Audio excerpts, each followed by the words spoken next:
let the customer drive the process. Try not to let the technology drive the process. I mean, if you come up with something that is just really fabulously wonderful, and as far as the technology goes, park it for a while and then do the customer discovery process to see if there's anybody who really cares.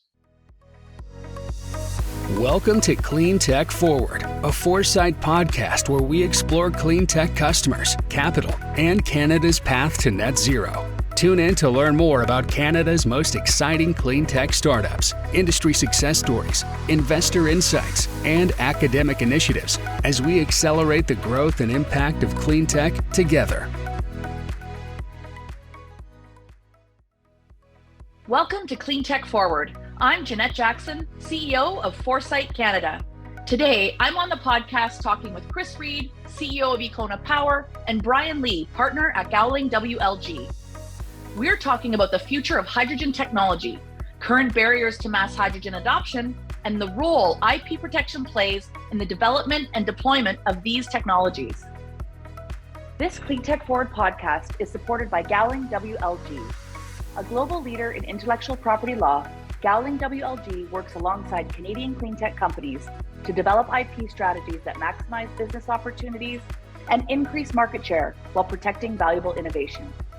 From idea to investment to international expansion, Gowling WLG understands the potential of your intellectual property at every stage of growth.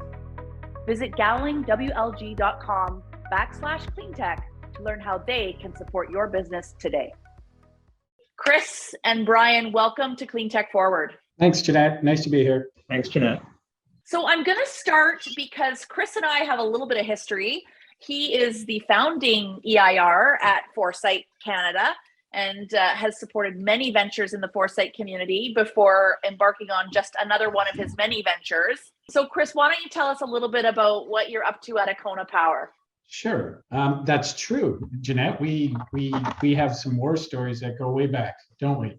I mean, not way back. I don't want to date us, but back a while. Yeah. So I was at Foresight back in the early days when it was Neil Huff and you and myself and a couple others when we were building that forward. Was working with quite a few great young companies at the time.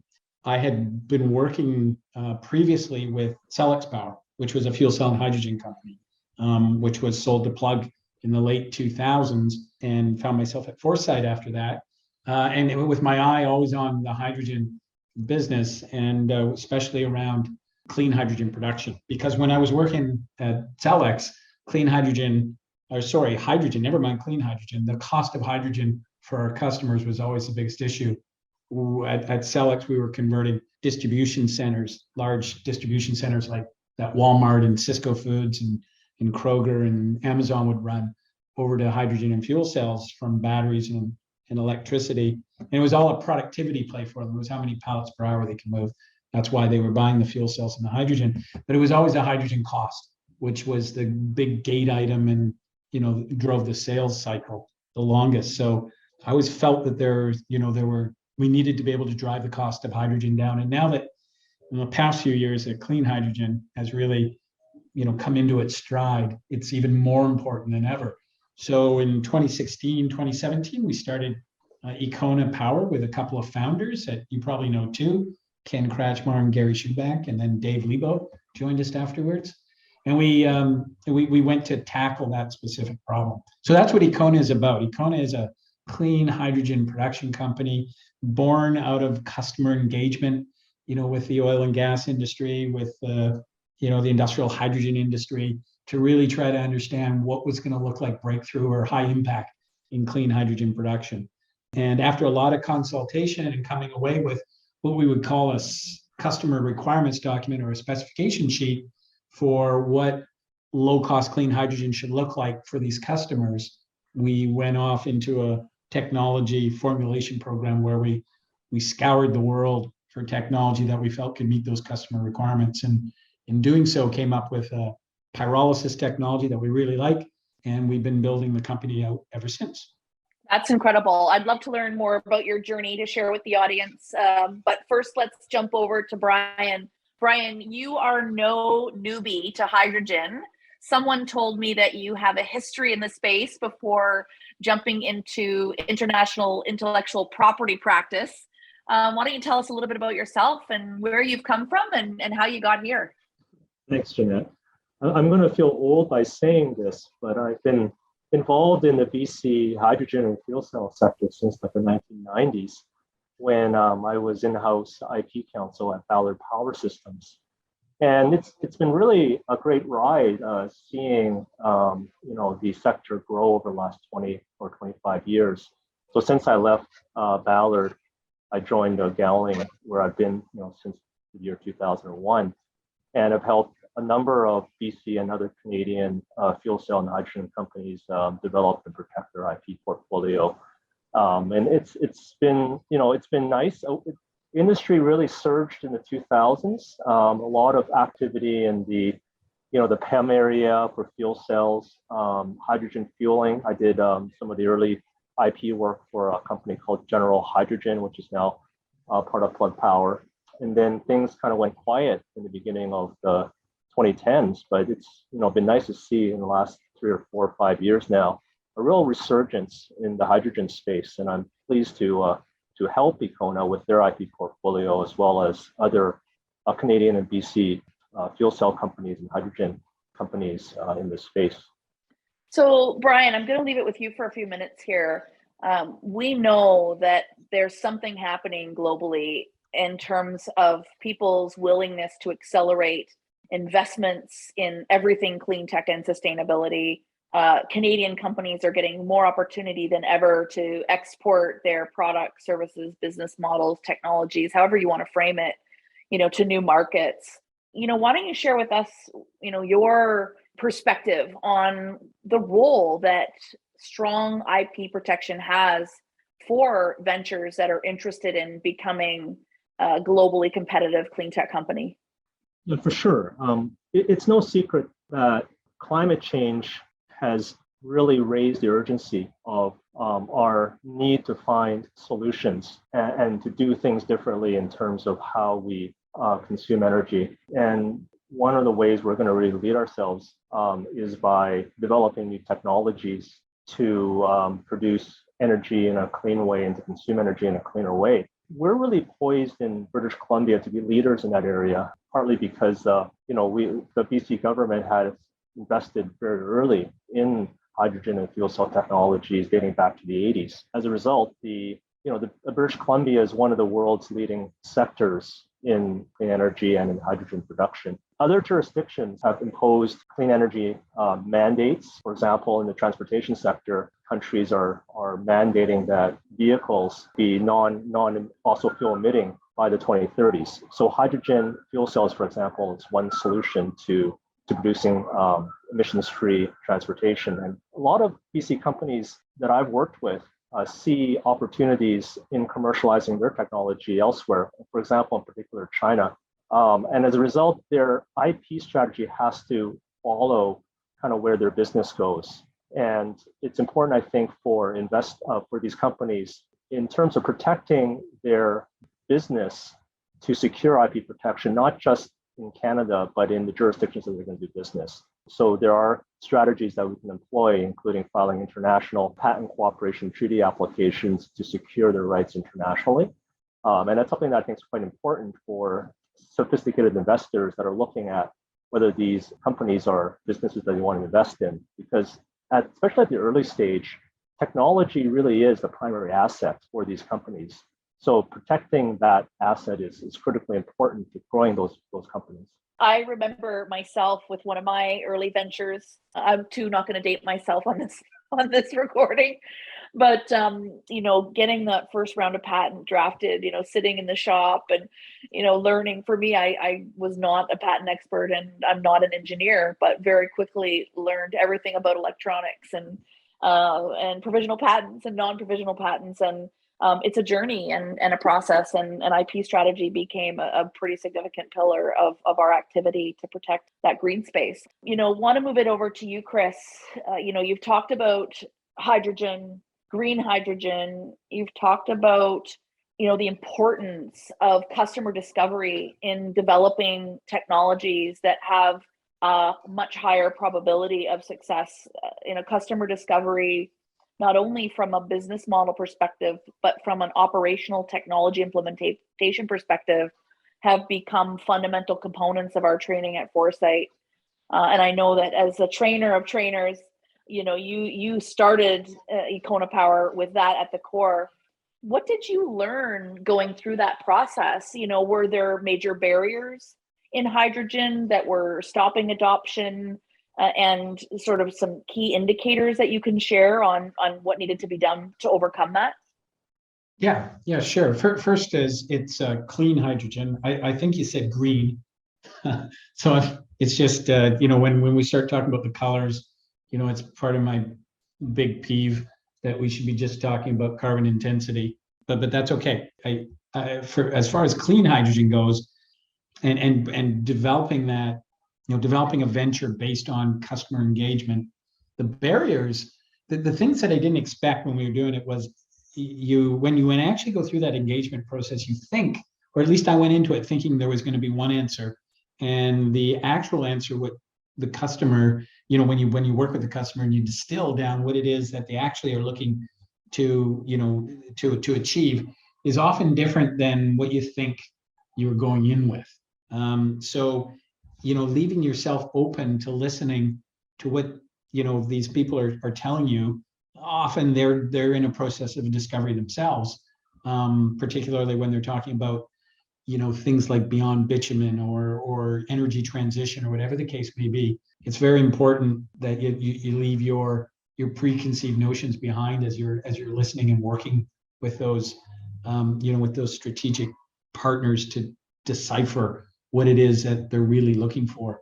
And ultimately, well, I can give you a good example. I mean, we did a lot of work in a bunch of different areas, and when we were looking, I remember we were doing one analysis on RNG, for example. You'd think it was certain elements of the technology itself which were going to drive the cost, so that you could produce RNG, for example, at the same cost that you could produce and distribute fossil fuels. It turns out it's not that at all, and it's all about feedstock and feedstock logistics. And if you go in with certain preconceived notions, you're probably going to be wrong. And even when you're engaging a customer like that and you're doing something at the get-go, and when we were building out the customer requirements for what clean hydrogen needed to look like, it wasn't just about cost. It was about obviously it was about the the carbon intensity, but it was also about its availability. It was about its dispatchability. It was about its siteability. It was about its scalability. Those are all really, really important components to the value that you're bringing to the customer, and drives you in a completely different technical direction many times when you consider everything together. So, I guess the thing I learned was, to listen more and park the preconceived notions before, right at the beginning. Brian, your history in this space, is that different than what you saw? I don't want to go back too far. When you were at Ballard in the late 90s, is this an evolution of what the market's telling people? Yeah, I mean, for sure. I think when Ballard burst on the scene in the 90s, it was really more about the fuel cell technology itself, but the critical infrastructure to support the commercialization of fuel cells, in my mind, hadn't really caught up. And I think there might have been a little bit of over-promising on the viability of this technology back in the early days when I was starting out. What I've really noticed in the last recent years is a real focus on the infrastructure to support fuel cells, and in particular on hydrogen production technologies, such as the methane pyrolysis technologies done by Ekona, other types of clean hydrogen production technologies, and supply infrastructure. Some of the fueling station innovations that are coming about, transport. So I'm really starting to see a lot of that, and that gives me a lot of hope that the sector will be ready this time, I think, to deliver. And there's a real niche for this technology, because there are certain applications that just don't work for battery powered energy sources. You're going to need hydrogen in certain types of application, like long haul trucks, marine shipping, and so forth. So that's the biggest change that I've noticed is more in the infrastructure side. Yeah, very, very interesting. I recently switched to an electric car, full electric. Super happy I made that transition. I'm also learning about some of the limitations, wanting to go, more than 300 kilometers, especially if the weather's cooler and you need to heat your vehicle and your passengers and keep them warm and allowed to use all their tools and trinkets and charge their phone, etc. So I'm excited to see what the future of hydrogen has across all zero emission applications. Chris, we missed you at the BC Cleantech Awards. I'm not mad, but it was obviously great to have some of your colleagues there live.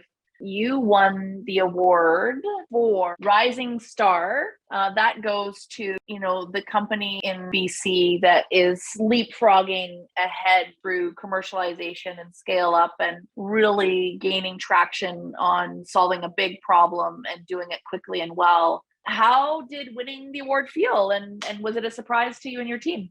It's terrific, and thanks so much for the nomination, the award. It was fantastic. The whole team was excited about getting it. It's important that that we acknowledge the sector, especially in Canada and in BC.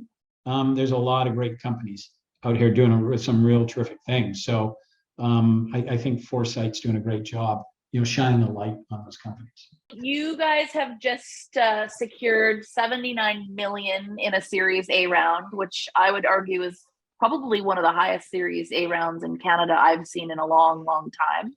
I'm sure you have more stats on that. Where does this take you? What opportunities and next steps does this type of funding provide for Ekona? Yeah, great. Yeah, we're at 83 now. We just closed a trailer investor for another 4 million. Yeah, so we're quite excited about it. It takes us all the way past pilot phase. So we're in the TRL6 phase right now. We're building a 200 kilogram a day reactor. Next year we're going to build a complete system brass board around that reactor so we can enact the entire cycle. And then in 2024, by the middle of 2024, we'll commission a 1 ton per day pilot facility. And at the same time, we have such great partners that came in this round, syndicated customers, and we're working with them to get the location for the first commercial plant set up. Hopefully by the end of this year, and by the end of next year, with a little bit of luck, we'll be starting feed engineering with these customers, with the idea that in 2025, we're not doing this sequentially, we're doing it as much as we can in parallel, that we start to lay down first commercial facilities. So the money allows us to get right out to 2025, which is great, because we can put our heads down and work on the technology and the value engineering we need to do. I love it. I love it. Before we close off here, I've got a final question for both of you. With your vast knowledge and experience as an entrepreneur, an innovator, as a supporter of innovation across many sectors, I'm sure, Brian, what advice would you give, the next generation of entrepreneurs in clean tech sustainability so that they can become the next Ekona Power? Brian, why don't I start with you?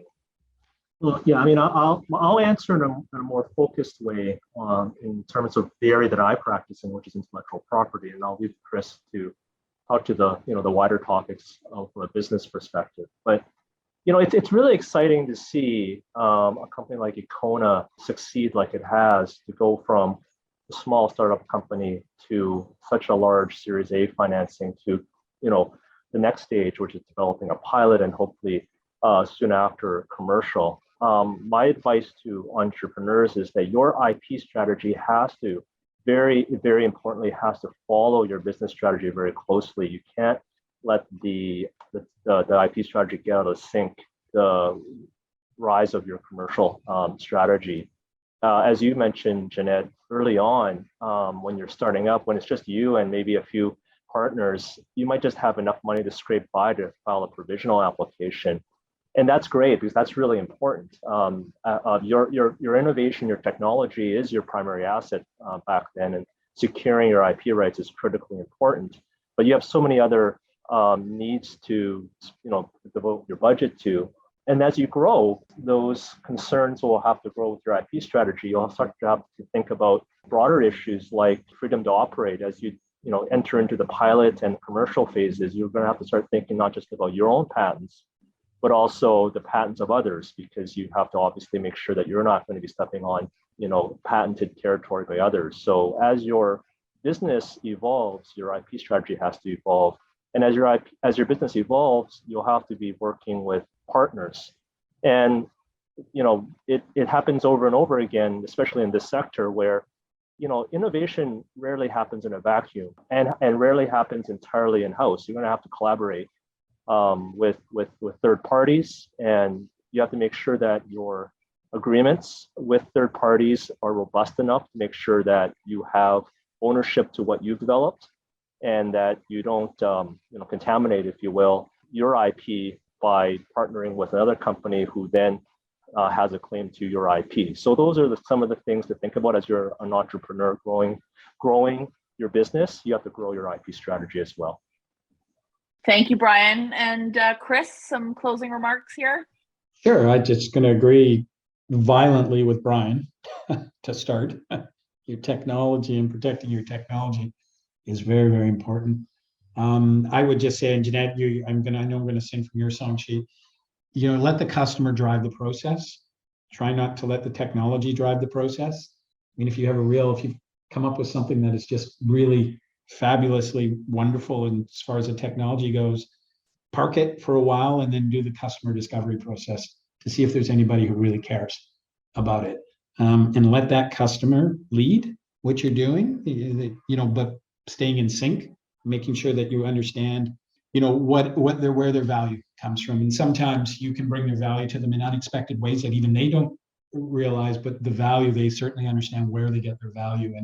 And if you're not paying attention to that, you could find yourself well down a pathway with millions of dollars under your belt and then facing a very painful pivot or a brick wall, as the case with neither of those are very pleasant.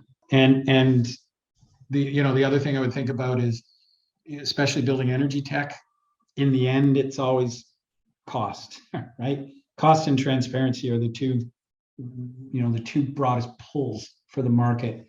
Having the lowest cost or the low cost solution is where industry will ultimately go.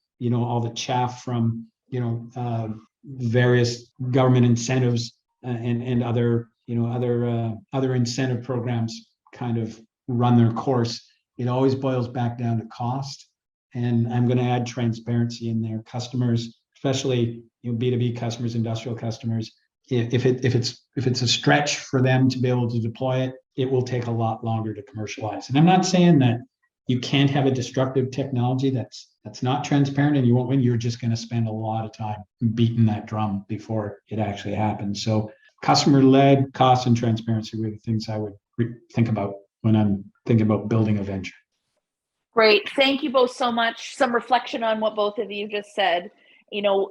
Chris, I just recall intakes and different entrepreneurs coming in and, we're saying, well, how much have you invested so far? And they'll say, well, I just remortgaged my house for a second time. And then we say, how many customers have you talked to? And they say none. And then all of us, our jaws drop and the face goes white. And then we say, okay, let's just take a pause here. And so I definitely agree. Let's take a pause, reflect, get talking to customers, and I think higher probability of success all the way.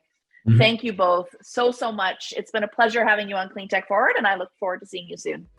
Thanks for listening. Join us next time when we talk to Tim Bailey from Gowling WLG about carbon tech innovation in Canada.